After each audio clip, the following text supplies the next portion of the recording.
Baik Bapak Ibu sekalian, ini adalah hari keempat sesi pertama calon presiden yang ke-9 yang hadir hari ini untuk kita tuntaskan acara Meet the Press setelah 3,5 bulan melakukan belusukan ke seluruh Indonesia per tanggal 16 September tahun 2013.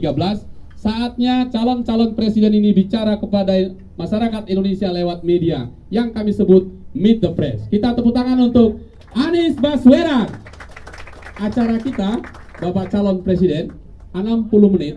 30 menit pertama Anda kita daulat untuk naik di podium untuk pidato kepada kita. Selepas itu 30 menit berdialog dengan panelis dan juga para wartawan yang siap mencecar Anda dengan beragam pertanyaan. Inilah Anies Baswedan. Kami berikan kecepatan. Pejuang bukan? Pejuang bukan? Pejuang bukan? Iya, silakan. Assalamualaikum warahmatullahi wabarakatuh. Selamat siang, salam sejahtera untuk semuanya. Yang saya hormati Bapak Ketua Komite Konvensi dan seluruh jajaran konvensi.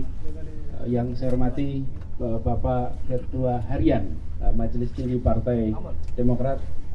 Yang saya hormati panelis di sini Bapak Profesor Dr. Tamrin Namagola dan Bapak Arief Zulkifli yang saya hormati, serta teman-teman wartawan, media, dan juga teman-teman yang sama-sama dalam gerakan turun tangan yang hadir juga dalam kesempatan hari ini. Izinkan saya untuk mulai dengan menyampaikan pesan yang didapat dalam perjalanan selama ini berdialog, berdiskusi dengan segala lapis masyarakat Indonesia. Ini sudah dikerjakan jauh sebelum ada konvensi, berinteraksi dengan seluruh masyarakat dan menemukan kenyataan bahwa semangat bangsa Indonesia untuk maju itu luar biasa. Di tempat manapun, di titik manapun kita merasakan harapan itu besar.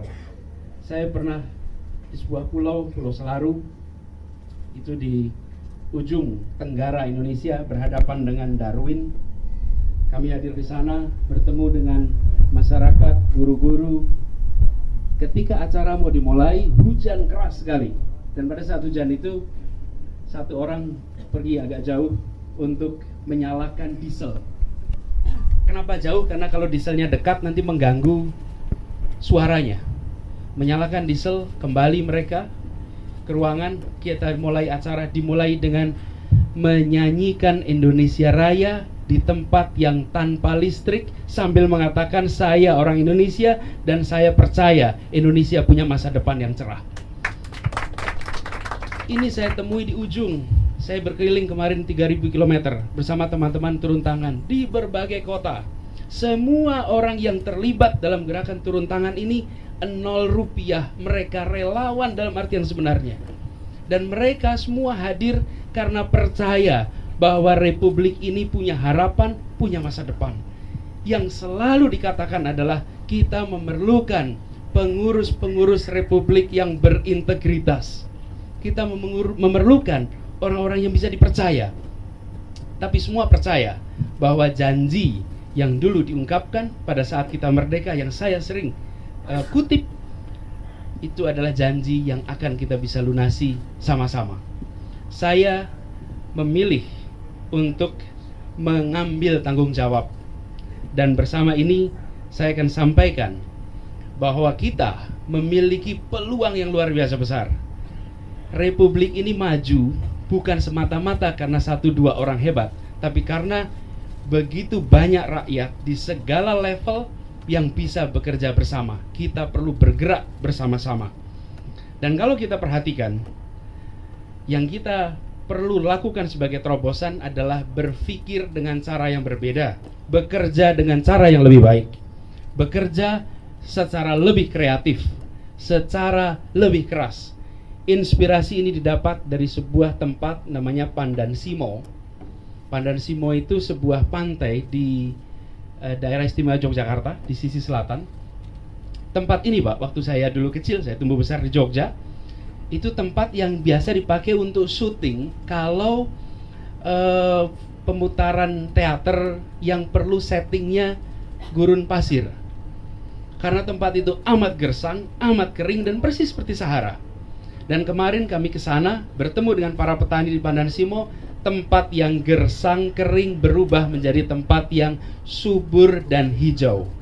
Bukan karena pasirnya diganti tanah, tetapi karena mereka menggunakan pendekatan baru, teknologi baru, tidak mengubah jati dirinya. Tetap pasir, tidak berubah, tetapi mendapatkan kualitas yang luar biasa hebat. Saya sampaikan pada para petani di sana, para petani Pandan Simo, kami Indonesia semua harus belajar dari cara Pandan Simo mengubah suasana yang mereka miliki. Kita Indonesia bisa berubah. Hanya kita memerlukan perspektif baru. Bayangkan 5 tahun ke depan Indonesia memiliki normal saja 12.000 triliun rupiah yang bisa digunakan bukan untuk mengongkosi penyelenggara negara, bukan untuk mengongkosi kegiatan politik, tetapi digunakan untuk meningkatkan, mengubah kesejahteraan seluruh rakyat Indonesia. 12.000 ini, think outside the box sedikit saja. Per tahun kalau kita melakukan efisiensi 5% saja, itu sama dengan 10 triliun yang kita bisa gunakan untuk membangun lebih dari 10.000 puskesmas dengan fasilitas lengkap. Think outside the box, dan baru berani tanpa ikatan kepentingan dengan masa lalu. Republik ini akan bisa melunasi janjinya. Dan saya berkeyakinan jika kita bisa bergerak bersama-sama, melihat ini sebagai sebuah gerakan bersama, maka kita akan bisa meraih cita-cita yang semua kita bayangkan ingin menjadi. Indonesia kita harus menjadi Indonesia yang manusianya jadi fokus. Saya akan mengembalikan manusia menjadi fokus pembangunan perhatian dari seluruh kerja pemerintah dan bangsa Indonesia. Manusia harus kembali menjadi pusat. Kita sering melupakan seakan-akan manusia bukan pusatnya. Kalau ditanya apa kabar, pasti kita jawab alhamdulillah baik sehat, keluarga baik, anak-anak sehat. Jarang kita menjawab alhamdulillah rumah bagus, kamar berapa, mobil sekian, motor sekian. Nggak pernah kita jawab begitu. Yang dijawab pasti manusianya. Tapi kalau bangsa ini ditanya, bisakah kita menjawab manusia Indonesia sehat, manusia Indonesia terdidik, manusia Indonesia punya rumah, manusia Indonesia sejahtera? Kami, saya, bersama-sama seluruh bangsa akan mendorong manusia Indonesia yang merdeka, berdaulat, itu yang kita janjikan, sehat, terdidik, dan bisa meraih kemakmuran dalam sebuah bangsa yang adil. Ini insya Allah yang kita akan jalankan lewat 9 langkah. Karena itu kita sebutkan 1 semangat, 4 janji kemerdekaan, 9 langkah, dan 5 tahun untuk melunasi itu semua. Demikian bisa saya sampaikan. Terima kasih. Assalamualaikum warahmatullahi wabarakatuh. Assalamualaikum warahmatullahi wabarakatuh. Selamat pagi, salam sejahtera. Para bapak-bapak pimpinan Partai Demokrat yang saya hormati, dan pimpinan Komite Konvensi yang saya hormati, Bung Anies, saya panggil Bung Anies. Bung Anies yang saya banggakan sebenarnya, karena ini generasi muda yang sangat potensial. Saya akan mengajukan beberapa pertanyaan, di mana antar pertanyaan itu dia berkait. Yang pertama adalah, apa pertimbangan-pertimbangan utama Bung Anies untuk menjadi kontestan presidensial 2014? Nah, saya tanyakan ini mengingat beberapa hal dari pihak saya. Misalnya, pertama, beban rakyat, jumlah rakyat yang harus diurus, dan luas daerah kita semua sudah tahu. Kemudian yang kedua, adanya ketimpangan-ketimpangan yang tajam antara Indonesia Barat dan Indonesia Timur. Produk domestik bruto itu dihasilkan oleh Jawa, Madura, dan Bali 80%, sedangkan sisanya itu dihasilkan oleh Indonesia Timur terutama. Itu yang kedua, jadi masalahnya berat. Kemudian yang ketiga, sebenarnya sudah diketahui dan dicatat oleh sejarah bahwa rakyat-rakyat di Asia ini sangat kejam terhadap pemimpin, terutama terhadap mantan presiden-presidennya. Kita tahu semua bagaimana nasib dari Marcos, bagaimana nasib dari Thaksin yang melakukan self-exile, bagaimana nasib dari Presiden Korea Selatan, bagaimana nasib dari mantan presiden dari Pakistan. Itu risikonya besar sekali. Nah, tapi saya melihat di gambar sampul dari rencana dari Bung Anies ini, Bung Anies menyingsingkan lengan, berarti siap bekerja maju. Nah, ini semangat yang berapi-api saya kira. Nah, jadi saya agak kagum terhadap tekad itu dengan mengingat beban permasalahan yang dihadapi seorang presiden Indonesia dari 2014 ke sana, dan kemudian risiko dari kekejaman rakyat kalau menilai satu presiden dan menghukum presiden itu. Itu yang pertama. Terima kasih Pak Thamrin. Tapi kalau dari penjelasan saya tadi Pak, kelihatannya saya sudah tidak akademisi lagi Pak, itu Pak. Sudah lebih pendek deh Pak Thamrin paling enggak gitu ya. Sudah lebih pendek yang di sini. Di sini sengaja dibuat seperti mind map. Mind map supaya dalam satu halaman terbaca semua. Karena itu dibuatkan dalam satu lembar, tapi ada penjelasan panjangnya. Nah, masalahnya berat. Saya malah melihat Pak, kenapa saya pilih untuk tanggung jawab Pak. Saya melihat di bawah, di lapangan selama bertahun-tahun ketimpangan itu luar biasa Pak Thamrin. Persis seperti yang Pak Thamrin sampaikan. Timpang antara kaya miskin, timpang antara bekerja tak bekerja, timpang antara yang berpendidikan dan tak berpendidikan, timpang antara yang di kota dan di pedesaan, dan timpang antara yang di pusat-pusat pertumbuhan dan yang jauh dari pusat pertumbuhan. Melihat ini semua, saya pilih untuk tidak hanya menonton, tidak hanya urun angan, tapi saya pilih untuk turun tangan. Selama ini pun kita sudah mengambil pilihan turun tangan. Belum berada, tidak di pemerintahan saja Pak, kita langsung buat gerakan pendidikan sana sini. Tujuannya apa? Melihat masalah, kita tidak berasumsi orang lain yang menyelesaikan, asumsi kita ikut menyelesaikan. Karena itu ketika saya mendapat undangan ini, kemudian saya pilih untuk saya ikut pilih tanggung jawab. Resiko itu akan sangat dipengaruhi oleh cara kita menjalani amanatnya. Saya rasa semua pemimpin yang menghadapi masalah di Asia ketika menjalankan kekuasaan ada banyak masalah seperti Marcos dan lain-lain. Nah, saya melihat bangsa Indonesia sebenarnya memiliki potensi yang besar untuk tumbuh, hanya justru diperlukannya kebaruan Pak.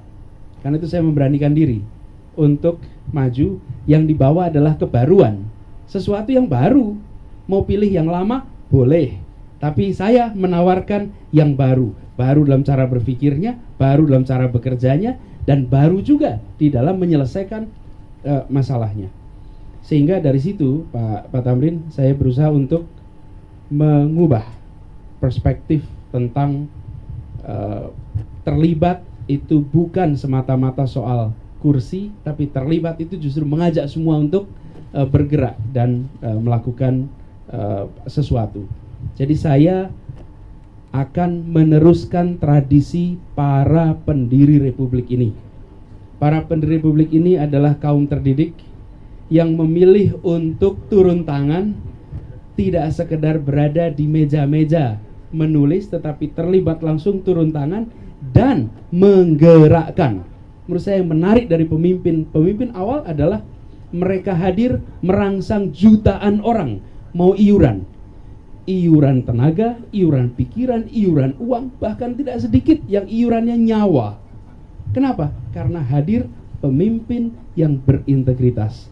Saya merasa itu yang akan ditawarkan dan itu yang akan didorong. Bagi masyarakat kita juga Pak Thamrin dan Bapak Ibu sekalian, ketika terlibat langsung misalnya dalam sebuah proses konvensi ini, saya malah mengajak kepada seluruh rakyat Indonesia jangan diam. Karena masalah yang ada sekarang terjadi bukan semata-mata karena ada orang jahat, tetapi karena orang-orang baik memilih diam dan mendiamkan. Jadi semua yang merasa baik, jangan diam. Bergeraklah, turun tangan, terlibat dengan segala macam ininya. Lalu soal masalah, Pak. 5 masalah utama. Saya tadi sebutkan. Nomor 1, sehat, Pak. Bangsa Indonesia, setiap anak harus sehat. Kita harus melihat melampaui angka. Misalnya, Pak, angka kematian ibu melahirkan 359 per 10.000. Itu kita harus menurunkan. Menurut saya kita tidak boleh tidak menurunkan. Menurut saya kita harus meniadakan angka itu, Pak. Jadi jangan melihat angka itu semata-mata sebagai angka statistik. Saya ingin mengembalikan perasaan bahwa ini adalah tentang saudara kita. Bayangkan 16.000 lebih ibu melahirkan dan setelah melahirkan dikuburkan. Melahirkan itu ibu ingin bawa pulang bayinya. Ini dikuburkan. Dan angka itu tidak bisa diterima. Dan itu membereskannya, jadi sehat, Pak. Tapi sehat saja, kalau di kota masalah kesehatan itu bisa independen dari yang lain. Tapi begitu di desa, kesehatan, transportasi jadi satu. Karena itu infrastruktur harus dibereskan. Jadi bukan semata-mata soal sehat, masalah kesehatan saja. Dan APBN kita selama 10 tahun lebih, Pak, tidak lebih dari 3% untuk kesehatan. Nah, nomor 1 itu sehat. Kalau sudah sehat baru bisa yang lain. Ini fokus. Yang kedua, infrastruktur. Yang ketiga, pendidikan. Nanti saya akan jauh lebih jawab soal pendidikan. Yang keempat adalah soal penegakan hukum. Penegakan hukum di Indonesia adalah salah satu aspek amat lemah. Dan jika kita hukum tidak tegak, maka tidak akan ada kepastian di dalam beraktivitas. Kalau kita bisa bereskan aspek-aspek itu, nomor 1 soal sehat, 2 infrastruktur, 3 pendidikan, 4 soal penegakan hukum, dan yang kelima, satu lagi yang kelima tadi adalah mengenai ketimpangan yang tadi disebut antar wilayah. Bagaimana caranya? Hari ini ada pemusatan konsentrasi yang luar biasa di Jakarta. Semua terpusat. 52% dari aliran kredit itu dari Jakarta, Pak. Kita harus ubah. Saya akan mendorong ini. Relokasi pusat-pusat pertumbuhan Indonesia. Caranya banyak, salah satunya insentif pajak. Yang kedua, relokasi kantor-kantor pusat BUMN mendekati lokasi operasinya. Karena ini kemudian punya efek multiplier, kalau bahasa ekonomisnya itu multiplier efek yang luar biasa besar. Kita harus mendorong agar anak lahir dimanapun bisa mendapatkan kesejahteraan, bekerja dimanapun bisa mendapatkan kesejahteraan. 5 itu, kalau diprioritaskan, nomor 1 penegakan hukum, nomor 2 kesehatan, nomor 3 adalah pendidikan. Dan satu hal tadi soal infrastruktur yang saya harus garis bawahi, kalau bicara infrastruktur, jangan hanya infrastruktur industri dan urban. Infrastruktur yang terlewatkan itu infrastruktur pertanian, padahal di situ yang menopang hidup kita. Irigasi kita, sistem irigasi kita sudah lama sekali tidak mengalami pembaruan. Saya justru akan dorong infrastruktur pedesaan, jalan poros desa prioritas. Itu langkahnya, Pak, 3 utama. Dan kemudian yang bonus tadi, Pak, ya, boleh saya jawab sekalian. Yang bonus tadi diberi bonus sama Pak Profesor Tamrin soal pendidikan. Menurut saya kunci pendidikan adalah pemahaman konsepnya. Apa sih pendidikan itu? Interaksi antar manusia. Itulah pendidikan. Jadi kalau mau memajukan pendidikan, perbaiki kualitas interaksi. Jadi interaksinya siapa? Pendidik dan peserta didik. Konsentrasi pada guru, pada kepala sekolah, itu akan mengubah kualitas pendidikan kita. Sejahterakan para guru, pastikan mereka sejahtera. Yang kedua, kualitasnya meningkat. Yang ketiga, distribusi yang merata. Kalau itu kita bereskan, maka insya Allah yang lainnya beres. Tapi kalau konsentrasinya di kurikulum, konsentrasinya di fasilitas, itu hanya penunjang. Guru hebat, kurikulumnya apapun juga, hasilnya dahsyat. Dan itu yang dibutuhkan untuk Indonesia. Itu ya Pak Tamrin. Terima kasih. Baik, kita beri plus dulu. Satu putaran, satu panelis. Sekarang ke Bung Arif Zulkifli. Yang biasa nih kalau tempo tajam, enak dibaca dan perlu. Pertanyaannya adalah, dalam banyak kasus sekarang ini justru elemen-elemen dari partai politik menjadi sumber masalah di dalam kabinet. Kita sudah melihat misalnya ada menteri yang ditangkap KPK, ada orang-orang kementerian yang jadi tersangka, ada pimpinan partai politik yang terkait dengan kementerian yang sekarang sudah divonis. Artinya ada persoalan penyalahgunaan wewenang di situ. Nah, saya ingin berandai-andai ini buat kepada Bung Anies. Pengandaian pertama adalah jika Partai Demokrat memperoleh suara yang signifikan sehingga bisa mengajukan calon presiden secara independen sendirian, atau katakanlah membangun koalisi terbatas. Itu satu. Dan kedua, jika Bung Anies kemudian terpilih menjadi presiden Indonesia melalui proses itu semua. Pertanyaan saya, postur kabinet yang seperti apa yang Anda bayangkan akan Anda bikin? Apakah Anda akan mengulangi kesalahan presiden-presiden, 4 presiden pasca reformasi itu, atau Anda akan rombak sama sekali? Anda akan memasukkan orang-orang baru, Anda akan memasukkan profesional misalnya begitu, sesuatu yang Anda himpun dan Anda kumpulkan selama ini melalui proses Indonesia Mengajar, mengumpulkan orang-orang baik. Itu satu. Pertanyaan kedua saya adalah, ini sebuah lingkaran setan juga yang diakui atau tidak diakui terjadi, yaitu pendanaan. Pendanaan kampanye, pendanaan pemilu, pendanaan partai politik. Kita tahu semua bahwa seorang kandidat yang memperoleh suara yang signifikan dalam versi survei akan dengan sendirinya didatangi oleh orang-orang yang dalam tanda kutip membantu pendanaan. Tapi pada ujungnya di akhir proses seleksi ketika dia terpilih, yang datang adalah orang-orang yang menyodorkan proposal untuk meminta return atas apa yang sudah diinvestasikan. Bagaimana Anda menyelesaikan persoalan ini? Terima kasih. Iya, kita beri aplaus dulu sebelum dijawab. Silakan. Ya. Terima kasih Bung Arzul. Begini, soal elemen partai. Kabinet yang akan saya bentuk adalah kabinet yang berisi orang-orang kompeten. Orang kompeten, dan justru ingin mendorong wajah baru Indonesia. Anda akan bangga melihat isi kabinet itu. Anda akan melihat ini potret hasil kemajuan pendidikan, kemajuan pembangunan selama ini. Inilah wajahnya. Mereka yang sudah berada dalam posisi mudah-mudahan selesai dengan dirinya, berada di wilayah publik bukan untuk mencari kepentingan private, tapi berada di wilayah publik untuk mengabdi bagi kepentingan publik. Karena memang republik ini didirikan untuk kepentingan publik, namanya saja republik. Nah, ini nomor satu, jadi kompeten. Kemudian yang kedua, mengenai partai atau tidak partai. Ini terkait dengan persoalan yang kedua sebenarnya, persoalan pendanaan. Pendanaan kan terkait dengan itu.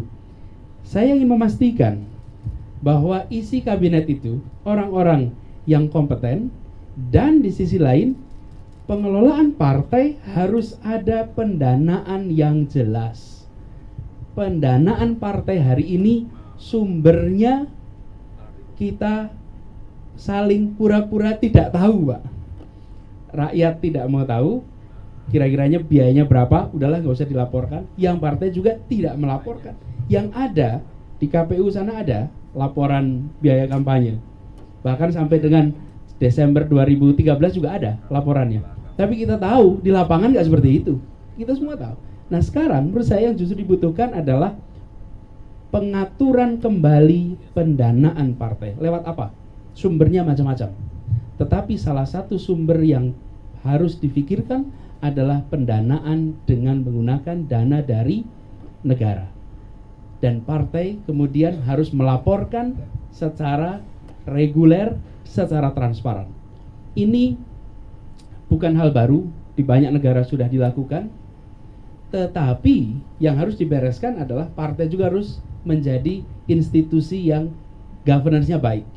Jadi saya akan ajak bicara malah semua pimpinan partai, dan saya akan bilang, saya bukan bagian dari yang selama ini terlibat urusan begini. Tapi atas nama seluruh rakyat Indonesia, saya meminta seluruh pimpinan partai kita ubah cara kita mengelola pendanaan partai ini. Ini masalah kita semua. Kalau kita semua sama-sama mengetahui tapi tidak berbuat, saya akan bicara dan saya akan terus terang. Ini diteruskan, maka nasib demokrasi kita di ujung tanduk. Di ujung tanduk. Dengan keterbukaan informasi, maka kita akan tahu sebenarnya dari mana. Nah, begitu itu dibereskan, maka kabinet tidak lagi menjadi jalur untuk mendapatkan sumber-sumber pendanaan politik. Karena itu saya katakan di awal tadi, APBN kita bukan untuk kepentingan penyelenggara, bukan untuk kepentingan politik, tapi untuk kepentingan rakyat. Sebagai contoh, saya kemarin lihat Bung Azrul, data APBN kita. Itu biaya perjalanan dinas itu angkanya dahsyat. Dahsyat betul angkanya. Biar saya nggak salah kutip ya. Saya lihat angkanya.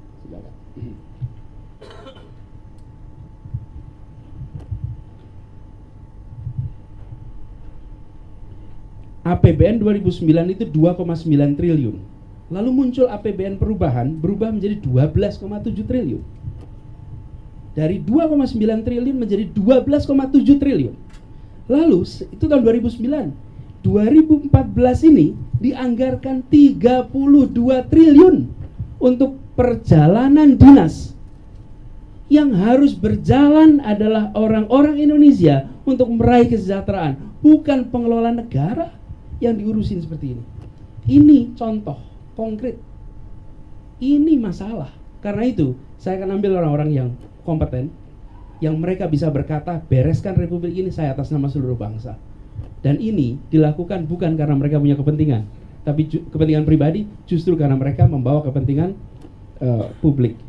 Jadi saya akan pastikan ini orang-orang yang baik.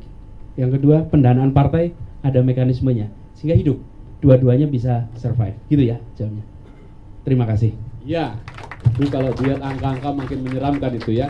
Baik, saya beri kesempatan ke teman-teman jurnalis yang juga sudah ada di tempat ini. Saya akan memberi mic ini. Siapa yang mau bertanya, menyebutkan nama dan media tempat dia bekerja. Silakan. Selamat pagi, saya Bagus dari Detikom. Pertama saya mau menyampaikan salam dari teman-teman Kagama. Kedua, ini kembali masalah popularitas. Belakangan ini kan sering banget ini disebut kalau peserta konvensi itu popularitasnya masih di bawah rata-rata gitu, di bawah 3% malah yang terbaru ini. Ini bagaimana Mas Anies ini untuk mendulang popularitas ini gitu? Karena sejauh ini popularitas Mas Anies itu kan sebagai pendidik gitu ya, sebagai tokoh pendidikan kayak gitu, dan belum dikenal sebagai calon presiden. Nah ini bagaimana Mas Anies menanggapi ini? Ya. Terima kasih. Ya Detik bantulah itu menjadikan itu tahu gitu. Gini, ya makasih. Tapi gini kira-kira, memimpin adalah mendidik dan mendidik adalah memimpin. Semua pendidik pasti pemimpin. Pendidik yang baik pasti, dan pemimpin yang baik hampir pasti dia juga pendidik yang baik. Kenapa? Karena memimpin itu mentransfer nilai, mentransfer ide gagasan sehingga semua bergerak. Nah, sekarang soal popularitas. Popularitas itu karena sekarang ini masih belum menjadi calon. Saya rasa semua masih menimbang gitu. Tapi di antara calon-calon partai konvensi partai demokrat, insya Allah not bad lah gitu. Insya Allah not bad gitu. Jadi, tapi begitu nanti menjadi calon saya rasa akan berubah. Dan ini menurut saya justru menarik. Ada proses seleksi sebelum menjadi calon. Ada proses seleksi itu. Ini saya belum jadi calon juga ditanyain. Banyak yang sudah calon belum pernah ditanyain, Pak. Ya kan, kita ini belum calon ditanyain. Jadi menurut saya ini proses yang baik, karena itu bisa dipertanggungjawabkan prosesnya. Nah, sekarang tantangannya adalah mendorong popularitas. Saya mengundang pada bangsa rakyat Indonesia untuk turun tangan. Saya mengajak, dan semuanya relawan-relawan ini saya minta untuk membantu. Kenapa? Karena kami tidak ingin terjebak di dalam ikatan yang tadi disampaikan itu. kami justru mengatakan kalau Anda ingin membebaskan Anies dari hutang rupiah, maka jika Anda percaya dengan Anies, bantu Anies, dan saya jaga harga diri Anda. Iya. Itu ya. Baik, saya beri kesempatan lagi. Saya Irfan dari Ekuador Republika. Masalah pemerataan Pak, kan selama ini selalu jadi pembahasan siapapun. Masalah pemerataan pembangunan ekonomi, kita pertumbuh tapi tidak merata. Nah, apa sih masalahnya selama ini gitu? Otonomi daerah sudah berjalan dan sekarang sedang direvisi lagi undang-undangnya. Masalah selama ini tuh apa dan bagaimana penyelesaiannya gitu? Sementara kita tahu kepala daerah juga banyak yang tersangkut kasus korupsi, dari hitungan Mendagri sampai 300 pemimpin daerah itu. Nah, ketika misalnya kemudian muncul lagi sekarang undang-undang desa yang kemungkinan ada aliran dana nyampe triliunan, apakah kalau misalnya apa yang harus diperbaiki sehingga kepala daerah ini tidak tersangkut masalah itu dan pembangunan semakin merata? Terima kasih. Ya, silakan. Ya, Bu Anies. soal pemerataan ini sangat terkait dengan soal ketersambungan. Kalau bahasa itunya connectivity, ketersambungan ini amat krusial. Saya ingin menggariskan bahwa Indonesia kita bisa menjadi tetap satu jika jarak ekonominya itu baik. Hari ini jarak dari Jakarta ke Cilacap itu lebih jauh daripada Jakarta ke Singapura. Ini tidak benar. Kalau kita lihat peta Indonesia dengan menggunakan tarif angkutan pengiriman barang, maka mendadak jaraknya bukan hitungan geografis lagi, tapi hitungan ekonomis. Republik kita wajahnya berubah. Saya ingin memastikan soal infrastruktur, transportasi darat, udara, laut, apalagi laut yang laut ini krusial untuk komoditas, udara sangat krusial untuk soal transportasi manusianya, serta komunikasi. Ini akan bisa menyambungkan, dan dari situ kemudian kita bisa merangsang munculnya pertumbuhan di banyak titik plus relokasi tadi. Bayangkan jika ada satu BUMN besar dipindah ke sebuah kota, sebutlah kotanya Mataram di Nusa Tenggara Barat. Apa yang terjadi? Maka yang pindah itu adalah orang-orang yang terdidik, berpengalaman, dengan daya beli, lalu semua subsidiary partner ikut bergeser ke sana, muncul sekolah, muncul properti, muncul daya beli di sana, infrastruktur tumbuh, efeknya besar sekali. Jadi pusat pertumbuhannya dipindahkan, infrastrukturnya disiapkan, dan kalau kita lihat pertanian kita misalnya bukan sekedar diberi subsidinya, hari ini subsidinya kurang, Mas. Kita ini subsidi total 330-an triliun. Itu untuk petani, untuk sektor non energi lah kira-kiranya, itu hanya 20-an sekian triliun. Menurut saya sudah harus diubah. Ini ditingkatkan, tapi bukan saja untuk infrastruktur pertanian, tapi justru peningkatan kualitas petani kita. Petani kita harus ditingkatkan kualitasnya, dan di situ membayangkan pendidikan jangan hanya anak usia sekolah, tapi juga petani yang mendapatkan pendidikan agar mereka bisa bertani dengan teknologi yang lebih baik. Itu ya, Mas, jawabnya. Baik. Bung Anies, untuk menjadi pemimpin satu negeri dan pemimpin rakyat, itu saya melihat pemimpin negara nih ya, bukan hanya negeri, pemimpin negara. Itu saya melihat ada 3 faktor yang sangat berhubungan, dan dia bisa saling menunjang, bisa juga saling menegasi. 3 faktor yang saya akan sebut itu adalah, pertama adalah upbringing dari seorang calon pemimpin, mulai dari kecil, remaja, mahasiswa, sampai dengan muncul sebagai pemimpin. Nah, dalam upbringing itu, menumbuh kembangkan itu, ada yang disebut dengan proses-proses habituasi, proses-proses pembiasaan. Nah, kita tahu semua pemimpin kita yang the founding fathers dan mothers kita, itu mereka merayap dari bawah. Mereka mekar karena memar, merayap dari sesuatu yang diranting ke cabang, ke terus sampai muncul di atas. Nah, saya ingin Bung Anies tunjukkan bahwa memang Bung Anies dibekali seperti itu. Sebagai, karena saya tahu juga latar belakang Bung Anies adalah dari keluarga pergerakan, dari cucunya Pak Baswedan, ya. Jadi itu apa yang diberikan oleh lingkungan khusus dari Pak Anies itu, sehingga Pak Anies percaya bahwa saya mampu dan saya bisa. Yang kedua yang saya ingin hubungkan itu adalah begitu menjadi pemimpin negara itu harus mengacu dan berlandas konstitusi, ayat-ayat konstitusi, bukan ayat-ayat yang lain, tapi harus ayat-ayat konstitusi. Nah, Bung Anies sudah mengutip di sini paragraf 4 dari Mukaddimah Undang-Undang Dasar 45 itu. Nah, saya kira itu bagus sebagai satu titik tolak. Nah, kalau menepati jaminan atau janji atau harapan yang diberikan oleh paragraf 4 Mukaddimah itu, kemudian Bung Anies hubungkan dengan permasalahan yang 5 tadi atau yang 3 yang sudah dikerucutkan.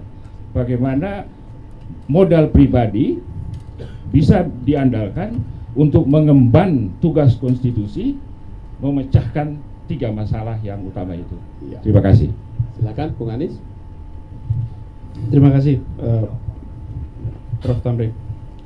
Mengenai upbringing, saya tumbuh besar di dalam sebuah keluarga yang selalu berada di dalam lingkar pergerakan Republik. Ini upbringing. Kakek saya salah satu orang yang ikut mendirikan Republik ini, yang sampai akhir hayatnya dia tidak punya rumah, Pak, ketika meninggal. Dan kami tumbuh besar di mana telepon harus numpang tetangga. Kalau ditanya jabatan, bekas menteri, bekas anggota konstituante, pernah di parlemen, ikut BPK dan lain-lain. Yang keseharian ditunjukkan adalah harga diri dijaga lewat integritas yang total. Kenapa mereka dipercaya? Kenapa mereka didengar? Bukan karena jabatannya, tetapi karena integritasnya. Dan itu yang membuat mereka diikuti. Keseharian itu saya rasakan, dan saya selalu mengatakan saya ingin mengembalikan itu. Ini punya tanggung jawab moral. Saya sempat waktu ditanya, saya nggak tahu harus menjawab apa kalau saya bilang tidak mau, Pak. Karena ini adalah tanggung jawab moral orang-orang yang ikut mendirikan Republik. Nah, masalah yang besar di Indonesia hari ini sebenarnya bisa diselesaikan jika kita hadapi dengan integritas tadi, Pak. Integritas tadi, ini yang harus dikembalikan di Indonesia, di dalam pemerintahan kita, di dalam kepemimpinan kita. Kalau sudah integritasnya beres, kompetensinya dan lain-lain bisa menyusul.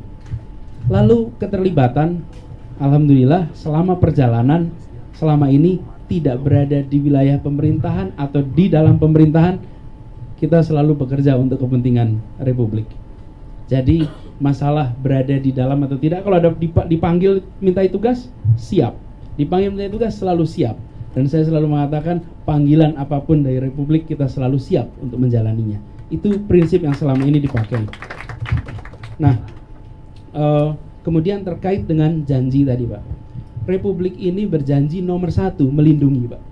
Karena itu ketika bicara menegakkan konstitusi, pertanyaan yang item kedua dari Prof. Tamrin, menegakkan konstitusi, nomor 1 melindungi setiap warga negara Indonesia dan tiap jengkal tanah Indonesia. Itu nomor 1. Jadi tak pandang bulu, tak lihat. Makanya saya selalu mengatakan tidak ada minoritas dan mayoritas. Yang ada adalah warga negara Indonesia dan berhak mendapatkan perlindungan yang sama dimanapun juga. Jadi nomor 1 melindungi itu. Yang kedua menyatakan mensejahterakan, memajukan kesejahteraan umum. Itu kita tegaskan, Pak. Dan yang ketiga yang tidak kalah penting adalah soal mencerdaskan. Saya ingin garis bawahi, Pak, soal kalimat-kalimat ini. Dan saya akan bawa ini terus menerus. Semua kalimat para pendiri Republik semuanya positif, Pak. Tidak ada yang mengatakan memerangi kemiskinan, tidak ada, Pak. Yang ada memajukan kesejahteraan umum. Tidak ada mengatakan memerangi keterbelakangan, tidak ada. Yang ada mencerdaskan kehidupan bangsa. Semuanya positif. Saya akan kembalikan suasana positif di bangsa ini dengan perspektif kepemimpinan positif. Karena optimisme dan positif itu menular, tapi pesimisme juga menular. Karena itu tugas pemimpin adalah membuat suasana perspektif yang positif. Itu semangat konstitusi dan itu yang nanti akan saya jalankan juga. Itu jawabannya, Prof. Baik, Bung Zulkifli, ini makin tajam lagi terus. Ini udah bahasa konstitusi, makin dalam lagi nih. Silakan. Melanjutkan pertanyaan di putaran pertama tadi, Mas Anies. Anda tadi kan mengatakan bahwa akan membuat pemerintahan yang lebih transparan, bebas dari korupsi dan seterusnya. Nah, saya lihat ini teman-teman di belakang wartawan-wartawan ini haus dengan kutipan-kutipan yang sedia untuk segera di-upload ini. Coba Anda buka-bukaan dalam proses Anda konvensi ini, berapa dana yang sudah Anda habiskan, siapa yang menyumbang, rinciannya seperti apa.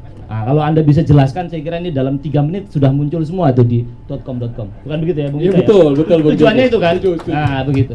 Itu satu. Nah, ada yang kedua.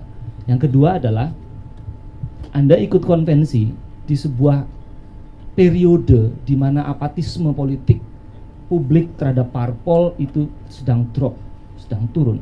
Karena saya harus berbangga diri kepada Anda sebagai teman bahwa Anda masuk dalam suasana seperti itu. Jika nanti mudah-mudahan tidak, Anda tidak terpilih di dalam konvensi atau sebagai calon presiden, apa yang Anda akan lakukan?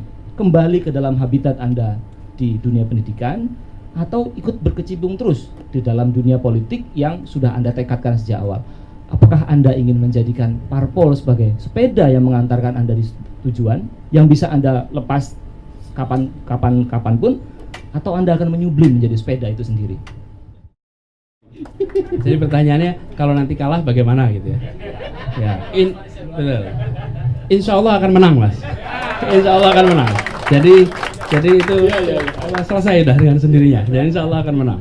Tapi gini sekarang, soal saya selalu ini cara berpikir lama sebetulnya, Bung Azrul. Cara berpikir lama adalah mengumpulkan rupiah lalu membiayai kegiatannya. Kami dibalik, Bung. Yang kami akan kerjakan A, B, C, D, E, F, G. Ini ada Ibu Tante Yul dari Pekanbaru. Bisa dicek sama Tante Yul ini. Berapa rupiah yang kami pernah kirimkan dari Jakarta ke Pekanbaru? 0. Seluruh kegiatan di Pekanbaru didanai sendiri. Kaos kita yang pertama dikirimkan 1 paket dari Malang. Sumbangan dari Malang. Mereka belum tahu akan seperti apa. Ditulisnya turun tangan, itu saja. Saudara saksikan, dan di depan sana ada sebuah poster besar. Saya baru ketemu lagi dengan bapaknya. Pak siapa namanya, Pak?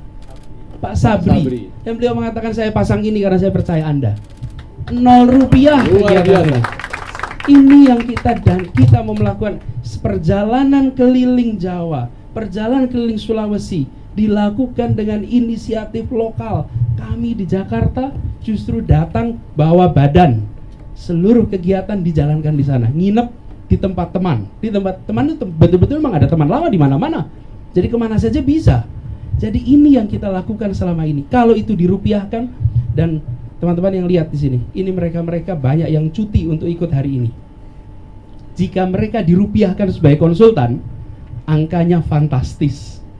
Karena itu nanti insya Allah di akhir kita akan konversikan iuran pikiran, iuran tenaga, iuran kehadiran dalam nilai rupiah, dan saya yakin angkanya mempesona kita semua. Tapi kita nggak bawa uang, kita tidak pakai uang. Ya, karena kita, nah itu tadi, kalau mikirnya lama kan cari uangnya dulu. Kalau kita dibalik, kalau kita justru bikin kegiatannya itu, dan ini yang saya rasa menjawab soal apatisme. Ini soal apatisme. Saya katakan di mana-mana dalam beberapa pertemuan. Bung Anies, apa yang Bung Anies akan berikan untuk saya? Kami tidak memberikan rupiah untuk Anda. Kenapa? Harga diri Anda tidak akan saya rupiahkan. Tidak akan saya rupiahkan harga diri Anda. Saya akan jaga harga diri Anda. Ini idealisme kita. Kita akan melakukan perubahan dan kita jaga dengan cara tidak ditransaksikan. Nah, saya katakan pada mereka, kita mungkin menang, kita mungkin kalah, tapi yang pasti kita menorehkan sejarah baru dalam gerakan politik di Indonesia. Di tengah apatisme muncul anak-anak muda yang kalau nge-tweet ditanya temannya, saya tak dibayar. Kalau mereka membuat poster, saya tak dibayar. Kenapa? Saya percaya pada ide yang dibawa, saya percaya pada orangnya, dan saya bukan orang yang bisa dirupiahkan. Itu yang selalu dorong. Jadi, Bung, ini jawaban atas apatisme tadi. Thank you. Satu tadi soal partai tadi kalau misalnya Insya Allah menang itu. Oh, insya Allah. Jadi berarti nggak bisa diteruskan. Perkenalkan, saya Aryo dari Koran Jakarta. Langsung aja. Beberapa waktu lalu ada survei opinion leader dari UI. Bapak ditempatkan kalau nggak salah di nomor 3 sebagai tokoh alternatif yang katanya bisa untuk bersaing ketat dengan Jokowi nantinya. Saya mau tanya, apabila sebelum proses konvensi ini berakhir ada partai yang meminang Bapak sebagai cawapres atau bahkan sampai jadi capres, itu gimana Pak? Mau meneruskan proses di konvensi atau tengah jalan putus Pak? Iya, Koran Jakarta. Sebetulnya itu kita putuskan kalau udah ada pinangannya aja, Mas. Belum ada pinangan jangan spekulasi. Tapi begini, kalau saya hari ini saya mengikuti konvensi Partai Demokrat dan saya berniat menyelesaikan ini sampai akhir, dan insya Allah saya yakin bila ini dijalankan dengan objektif, dengan transparan, insya Allah saya optimis sekali hasilnya akan baik. Iya. Baik, karena ini ada satu anak muda yang dari tadi minta tunjuk dan juga dari DPP Partai Demokrat. Saya ingin beri kesempatan ke Bung Rahlan Rasidik. Silakan, Bung. Saya cuma ingin mengingatkan Capres Anies karena saya termasuk penggemar Anda dan juga teman-teman pada di depan mengenai satu pokok soal yang sempat disinggung dalam pembicaraan tadi, yakni mengenai pentingnya kabinet yang diisi oleh orang-orang yang mampu. Saya cuma mau memastikan bahwa Anda semua ingat bahwa yang namanya komite profesional, kabinet profesional, kabinet karir segala macam itu mempunyai rujukan sejarah yang bersifat non-demokratik. Karena kabinet ini, zakon kabinet waktu itu istilahnya itu dibentuk oleh Soekarno pada saat dia membubarkan parlemen, membubarkan konstituante dan melakukan dekret untuk kembali kepada UUD 45 gitu. Jadi kendati saya bisa memahami bahwa ada kebutuhan terhadap pentingnya orang-orang yang mampu gitu. Namun menurut saya gitu menggunakan kata itu semata-mata sebagai ekspresi ketidakpercayaan terhadap partai politik itu juga bisa melakukan apa yang dilakukan oleh Soekarno yang membunuh demokrasi gitu dengan memilih partai politik. Terima kasih. Ya, sebenarnya saya garis bawahi, saya memilih orang yang kompeten karena itu background nggak penting. Baik partai maupun non partai, etnis tidak penting, yang penting adalah kompeten. Nah itu berbeda dengan prinsip harus profesional, harus non partisan, itu berbeda. Menurut saya justru yang penting pada kompetensinya. Kita bergerak ke arah meritokrasi, karena itu kalau menterinya tidak kompeten, maka bukan malu pada siapa-siapa, malu pada anak cucunya yang nanti akan melihat apa yang dikerjakan dulu. Menurut saya, jadi saya yakin garis bawahi pada kompetensi. Di sini kita akan menemukan banyak sumber orang kompeten. Dan saya akan mengajak pada mereka-mereka yang sudah terbukti konkret bisa mendorong perubahan di berbagai sektor. Yuk Anda turun tangan. Sebagai warga negara nih, turun tangan. Hibahkan 5 tahun hidup Anda untuk membuat sejarah baru di Republik ini. Dan saya akan panggil orang-orang itu untuk terlibat sebagai menteri. Iya. Nah, Luar biasa. 60 menit berakhir tajam, tenang tapi bergelombang besar. kita mendapatkan gambaran bahwa sebenarnya setiap orang yang memilih untuk terlibat, untuk mendorong perubahan, pasti punya gagasan, pasti punya ide. Yang menjadi tantangan ke depan adalah persoalan di Indonesia tidak bisa diselesaikan sendiri. Persoalan di Indonesia harus diselesaikan lewat gerakan kolosal. Tidak bisa kita hanya menyaksikan, alhamdulillah ada orang baik bekerja di sana, lalu kita diam. Bukan. Yang dibutuhkan adalah pemimpin yang bicara, yang membuat kita terbuka, lalu merasa saya harus terlibat, saya harus berbuat, saya harus melakukan sesuatu. Indonesia membutuhkan pemimpin yang menggerakkan, yang berintegritas, dan bisa membuat suasana baru untuk Indonesia kita. Terima kasih. Assalamualaikum warahmatullahi wabarakatuh. Terima kasih.